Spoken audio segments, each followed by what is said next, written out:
Bonjour à toutes, bonjour à tous, bienvenue sur Tu joues quoi pour cette nouvelle vidéo. Aujourd'hui nous allons explorer des donjons puisque nous allons jouer et expliquer l'Ordre de Veyel. L'Ordre de Veyel, c'est un jeu absolument magnifique. Vous allez retrouver l'unboxing qui est juste là, regardez le petit lien ding ding, de l'Ordre de Veyel. Donc c'est un jeu édité chez Paria Édition, c'est un jeu de Alexandre et David Rousseau et qui est illustré par Mako Colin Schoss.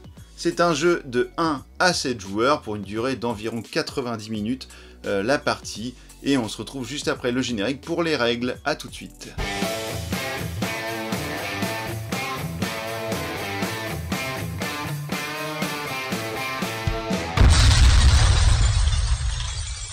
Et bien voilà, la mise en place de l'Ordre de Veyel. Vous avez tout le matériel qui est mis comme ça devant vous. Ça prend beaucoup de place, donc en fait, voilà, je suis obligé de prendre un d'un peu haut, donc j'espère que, alors évidemment, vous n'allez pas voir le détail des cartes, mais je vais vous donner un petit peu les indications au fur et à mesure. Donc en fait, dans la mise en place ici, je vais jouer donc tout seul, une partie solo. Enfin, je vais juste vous expliquer comment marche l'Ordre de Veyel. Donc on imagine que l'on est sur une partie à 2 joueurs contre un maître du donjon qui sera automatique, puisqu'en fait vous savez que vous pouvez jouer en mode maître du donjon, c'est-à-dire qu'on pourra avoir un joueur ici qui incarne le maître du donjon face à 2 joueurs, ou à un joueur, par exemple, qui pourra incarner les 2 joueurs. Donc ici, vous avez le chevalier que j'ai choisi, voilà. Ici, nous avons l'érudit. Chaque personnage démarre avec des équipements de base, donc le chevalier démarrera avec l'épée courte qui est juste ici au niveau de l'arme, et un bouclier rond qui est juste ici au niveau du bouclier. L'érudit va démarrer avec un tome du débutant, et la carte va ici, une rune d'endurance qui lui augmente son endurance de 1. Donc comment ça va se passer? Bien, on va prendre un petit pion d'évolution, on va mettre 1 ici, et au lieu d'avoir 7 en endurance, eh bien, il va démarrer à 8. Par contre, j'avais inversé, voilà, il démarre avec 4 points de vitalité, donc 4 points de vie, en gros. Le chevalier démarre avec 6 points de vie et 6 points d'endurance. Vous allez voir à quoi sert l'endurance au fur et à mesure. Et voilà, donc en fait, le bouclier réduit les dégâts de 1, donc on va prendre un petit 1 que l'on va mettre ici en réduction de dégâts, donc à chaque fois que vous allez prendre des dégâts, vous allez réduire votre dégât de 1. Nous avons des équipements aussi venus de l'alchimiste, qui est le paquet de cartes qui est ici, qui sont venus en renfort pour nos personnages.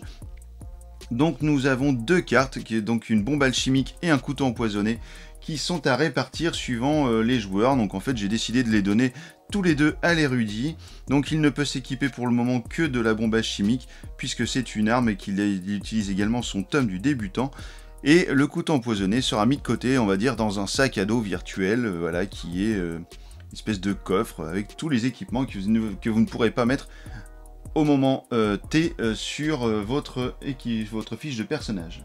Donc nous avons pris un dé 20 par personnage, ici les D6 qui vont nous servir également au cours de la partie. La mise en place du donjon au début, eh bien elle est très courte, puisqu'en fait vous avez 3 cartes qui sont la première ligne, donc une ligne avec que des cartes monstres, hein. Vous allez voir tout de suite, les 3 cartes sont les mêmes, ce sont des cartes monstres. Et sur la deuxième ligne, eh bien, nous avons 2 cartes coffre et une carte salle vide qui est mis au hasard, comme ceci, sur la deuxième ligne. Donc vous avez ici l'aile ouest, l'aile centrale et l'aile est, et vous allez devoir parcourir comme ceci pour monter vers le boss final qui se trouve ici. Donc vous allez démarrer au niveau 1, donc les personnages sont niveau 1, et vous allez pouvoir faire évoluer vos personnages au fur et à mesure des 5 explorations de donjons que vous allez pouvoir faire.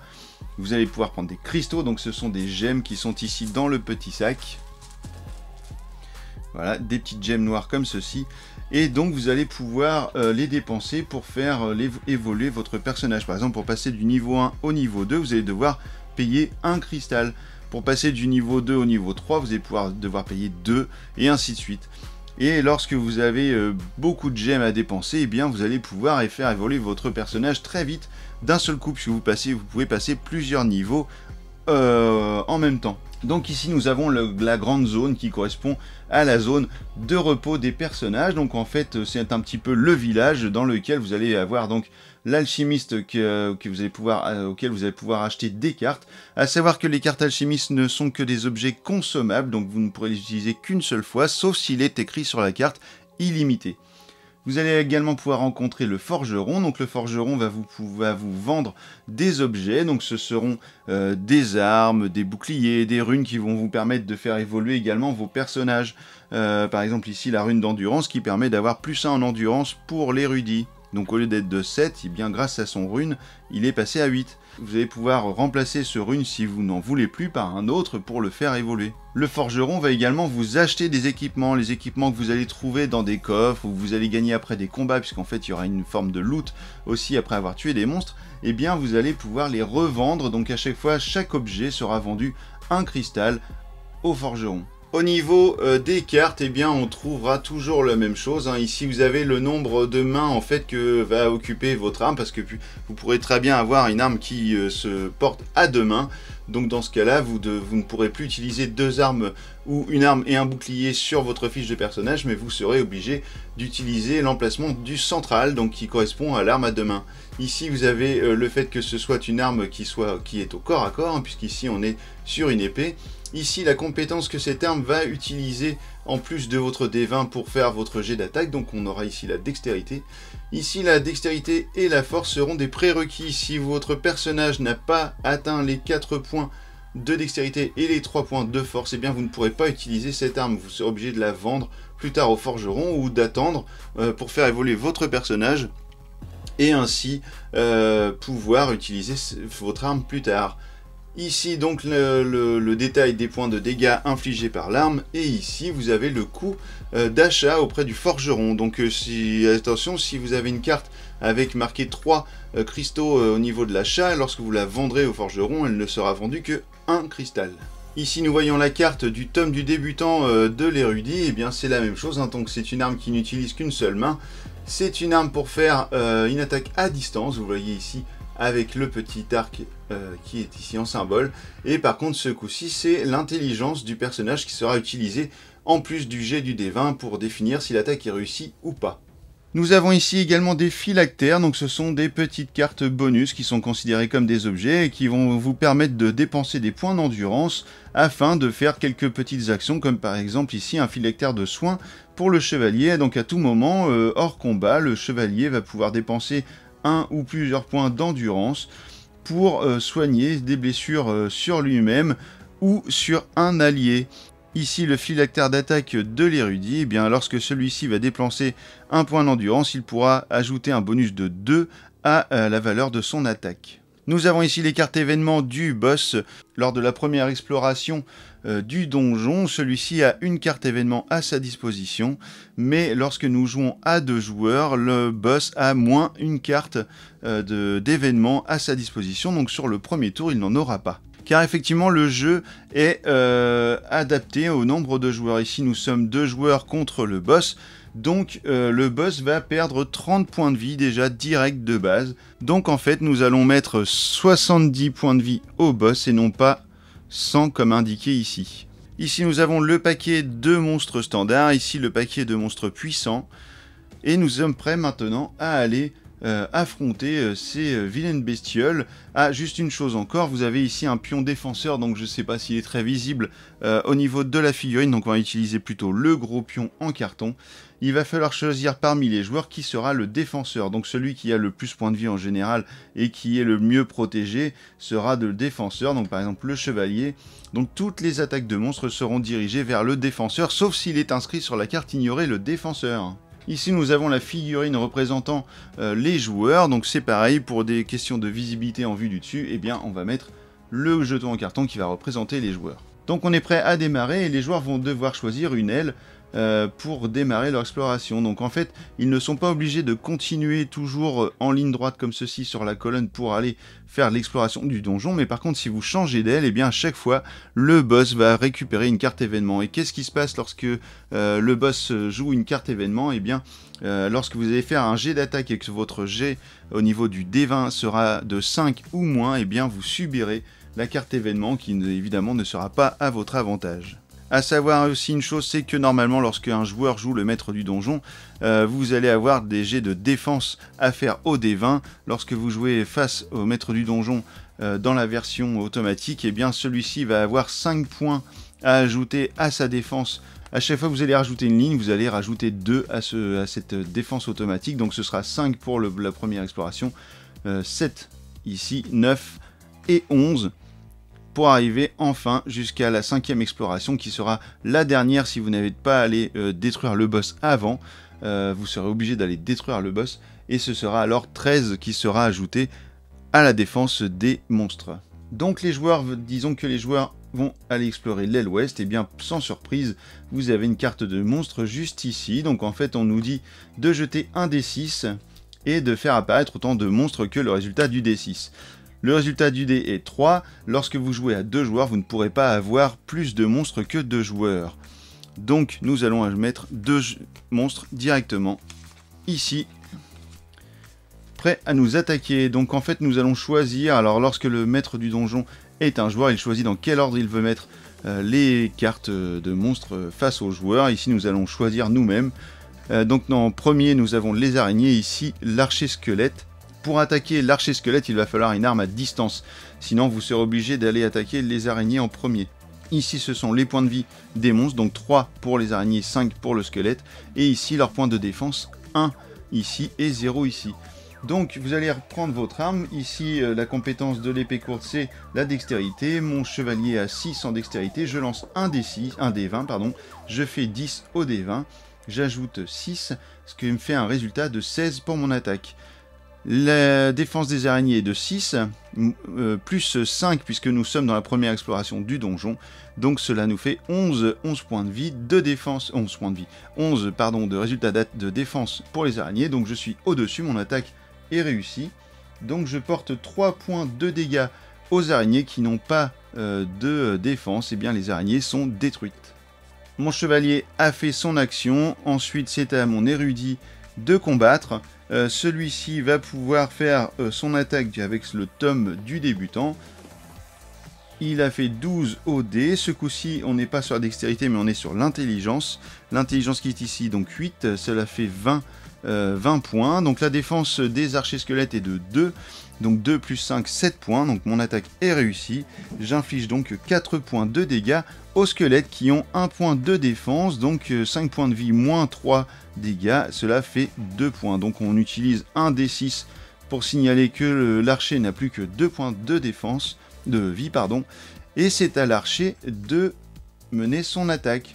Donc on voit ici que il infligera 4 points de dégâts et il ignore le défenseur. Lorsqu'il va attaquer, il va ignorer donc ce joueur, le chevalier. Il va forcément taper l'érudit, donc on y va. Il fait 11 plus 6 d'attaque, donc 17. Et mon érudit a 1 point de défense, ce qui est vraiment pas beaucoup. Et ça va passer, puisqu'en fait je fais 19, donc je fais 20 au total, ce qui fait que l'attaque du squelette est ratée. Alors attention, il faut savoir aussi qu'il y a des attaques et des défenses critiques. Si le chevalier, l'archer squelette, fait 1 lors de son attaque au dé, eh bien son attaque ne sera jamais aboutie, c'est-à-dire qu'il va rater forcément.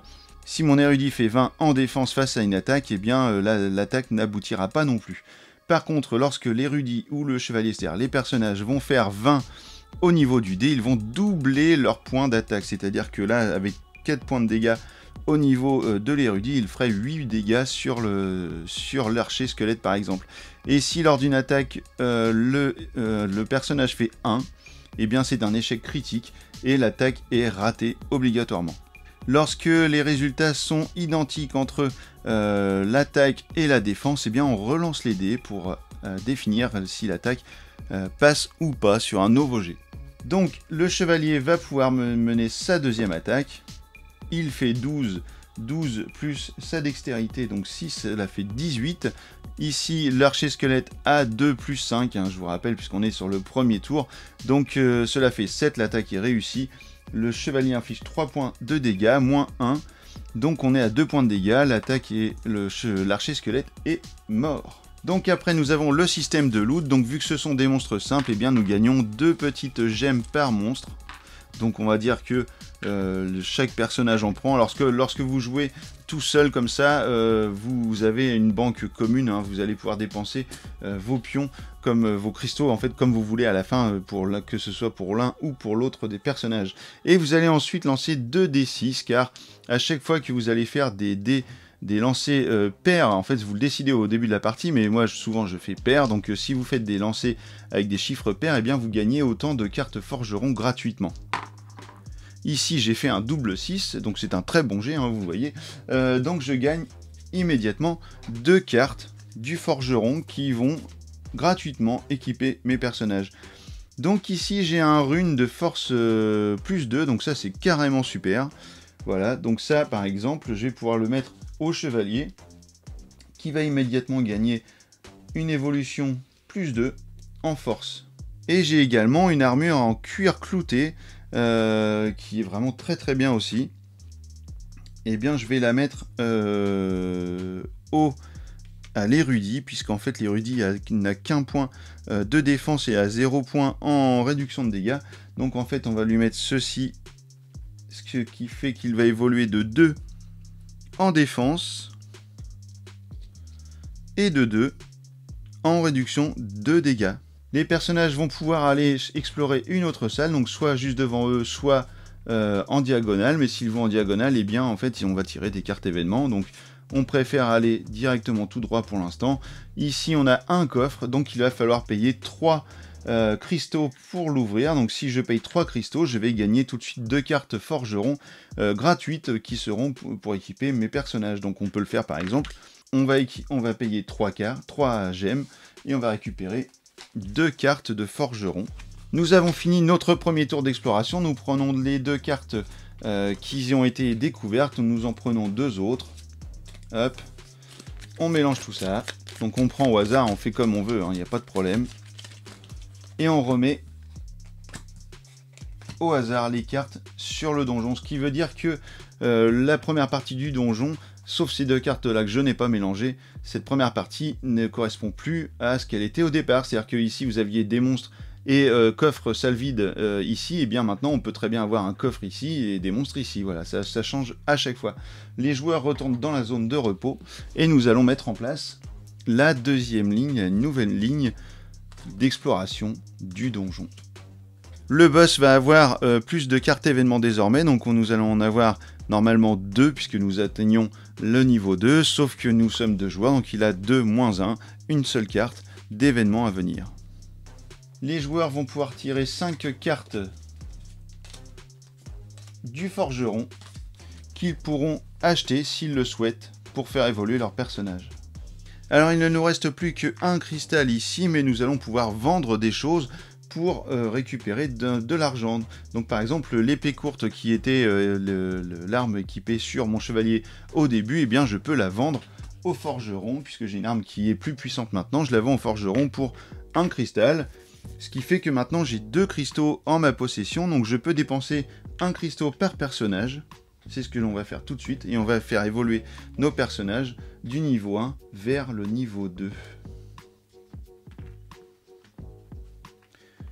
Voilà, et lorsque vous faites évoluer votre personnage d'un ou de plusieurs niveaux, eh bien vous allez pouvoir faire évoluer également vos compétences d'un point ou de nombre de points de l'évolution de votre personnage. Alors j'ai fait une petite erreur lorsque j'ai mis en fin de partie l'armure cloutée sur l'érudit, puisqu'en fait il a une force en prérequis, il a une force de 5 et une dextérité de 5, donc je ne peux pas l'équiper. En fait il va falloir que je fasse évoluer mon personnage pour le faire. Donc je vais d'ores et déjà faire évoluer la force de mon personnage puisque j'ai passé un niveau, donc j'aurai 5. Par contre je n'ai pas 5 en dextérité, donc je suis obligé de l'enlever. Et je perds de ce fait mes bonus liés à cette armure. Donc je la garde de côté et je vais essayer de faire évoluer ma dextérité sur les prochains tours afin de pouvoir mettre cette armure. Mon chevalier va également pouvoir faire évoluer une des compétences de son choix. Donc par exemple, mon arme s'utilise en dextérité, et bien je vais prendre un petit 1 que je vais rajouter ici en dextérité afin d'avoir un point de plus lors de mes attaques sur mes lancers. Nous n'allons pas acheter de cartes ce tour-ci au niveau du forgeron. On défausse les cartes, on les remet ici et c'est reparti pour un tour. Donc là vous allez avoir 3 lignes de salles à explorer, donc vous allez explorer 3 salles et ainsi de suite. Vous allez explorer après 4 salles, 5 salles. Alors à chaque fois que vous allez passer un palier, vous allez pouvoir reprendre un point d'endurance Donc à savoir que l'endurance au début du jeu, c'est vrai que vous ne l'utilisez pas beaucoup, à part avec les phylactères qui vous permettent d'en dépenser un petit peu. Par contre, lorsque vous allez atteindre le niveau 3 ou le niveau 5 de votre évolution, eh bien vous allez avoir accès ici au niveau 3 à une compétence, une capacité spéciale. Et ici, en niveau 5, il y a une capacité encore plus destructrice qui va vous permettre de porter des coups très importants au niveau du boss lors du combat final. Donc à savoir que quand même dans votre 5e exploration, il ne va pas falloir dépenser beaucoup de points d'endurance lors de ce dernier tour pour essayer de conserver le maximum de points d'endurance pour lui en mettre plein la tronche à la fin. Donc la défense des monstres sur ce tour passera à 7 en automatique, donc un monstre qui a une défense de 5, eh bien on ne lancera pas le dé, hein, on fera 5 plus 7, donc ce monstre aura à chaque tour 12 points de défense, donc les attaques devront être au-dessus de 12. Lorsque vous arriverez au combat contre le boss, eh bien vous allez devoir regarder bien attentivement tout ce qui est écrit ici, puisque chaque boss est différent et chaque boss a des compétences bien particulières qu'il va falloir utiliser selon certaines conditions. On a vu que le loot sur les monstres normaux était de 2 cristaux par monstre et 1 D6 à lancer, donc avec un résultat qui vous définira au début de la partie, donc soit pair soit impair pour obtenir des cartes forgeron. Lorsque vous allez attaquer des monstres puissants et que vous les aurez vaincus, ce ne sera plus 2 cristaux mais ce sera 4 cristaux et 4 dés par monstre puissant pour définir le gain potentiel du forgeron.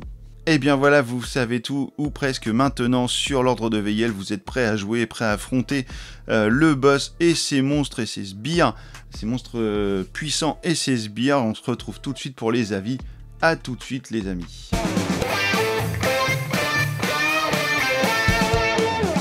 Et bien voilà, vous avez vu un petit peu à quoi ressemble l'ordre de Veyel, comment ça fonctionne. Donc il y a plein de petites choses encore que je vous ai pas expliqué en détail. Il y a des petits jetons poison, il y a des petits jetons, etc. Alors que les poisons, c'est pour les araignées. Donc à chaque fois que vous allez démarrer votre tour avec des jetons poison, vous aurez autant de points de dégâts automatiques que le nombre de poisons que vous avez. Donc il y a des petites choses comme ceci qui sont à découvrir dans le jeu, puisqu'en fait sinon la vidéo aurait duré très très longtemps et c'est pas l'intérêt du truc. Il vaut mieux découvrir un petit peu comment ça marche l'ordre de Veyel, et maintenant je vous donne mon avis donc sur celui-ci. J'ai essayé les parties en automatique, donc à plusieurs joueurs, on était 3 face à un maître de donjon automatique. On a essayé à 2 joueurs face à moi en tant que maître du donjon, et j'ai également essayé en jeu solo, donc l'ordre de Veyel, et en fait je dois bien vous dire que mon mode de jeu préféré, alors que je ne m'y attendais pas, eh bien c'est le mode avec le maître du donjon en tant que joueur. Lorsque l'on a joué à 3 à l'ordre de Veyel en mode automatique. Bon, on découvrait aussi un peu le jeu, donc forcément ça a été un peu long. On a fait quelques petites erreurs que Alexandre m'a corrigé après par téléphone, donc je te remercie Alexandre pour les quelques petites explications qui m'ont été vraiment très utiles. Et en fait on a vraiment kiffé le jeu, mais c'est vrai qu'on se demandait ce que pouvait apporter le côté du maître du donjon. Et bien quand j'ai essayé, eh bien je me suis bien amusé, alors que je pensais m'ennuyer en fin de compte avec ce poste là, mais en tant que maître du donjon je me suis bien amusé, parce qu'en fait j'ai pu placer les monstres comme je le souhaitais, les embêter, leur mettre des cartes événements qui allaient leur pourrir la vie. Mais vraiment, c'était vraiment cool, je me suis vraiment éclaté avec ces cartes événements, ils en ont pris plein la tête. Et en final, la partie, elle a été gérée vraiment très très bien, puisqu'en plus je connaissais bien le jeu. Donc j'ai pu gérer tout ce qui se passait autour, donc vraiment en tant que maître du donjon, mais surtout en tant que, on va dire, maître de jeu de rôle. Donc voilà, j'avais pas d'écran devant moi, mais parfois je leur faisais un petit côté un petit peu scénaristique lorsqu'ils allaient dans une pièce, et c'était vraiment très sympa. Donc je suis pas hyper bon comédien, donc c'était pas génial à ce niveau-là de ma part, hein, pas du jeu, mais de ma part. Mais par contre, si vous avez dans vos amis un vrai maître de jeu de rôle, et bien lui incarnera parfaitement le maître du donjon dans l'ordre de Veyel. La partie en solo, et bien en fait elle est très proche de une partie contre le maître automatique, puisqu'en fait au lieu d'être à plusieurs joueurs face à un maître du donjon automatique, ben, on est tout seul avec au moins 2 personnages à jouer. Donc vous pouvez en mettre plus, mais après ça devient compliqué à gérer, puisqu'en fait il y a quand même pas mal de tours. Alors peut-être 3, ça irait mieux. Et ça permet surtout, s'il y en a un qui meurt assez vite lors du combat du boss, comme ça m'est arrivé tout à l'heure, eh bien de ne pas se retrouver tout seul face au boss et de crever assez vite, parce qu'en fait le jeu est quand même très difficile. Les monstres simples sont quand même assez faciles à casser, hein, même lorsque l'on n'est pas très évolué en niveau, mais par contre lorsqu'on arrive sur les monstres puissants, déjà ça devient quand même beaucoup plus dur. Alors les monstres puissants, lorsque vous êtes à 2, ont aussi une réduction de points de vie comme le boss. En fait le jeu est très bien géré là-dessus, il y a un équilibrage vraiment bien poussé, qui est vraiment nickel. Le matos il est juste à tomber, ce que je vous disais dans la vidéo.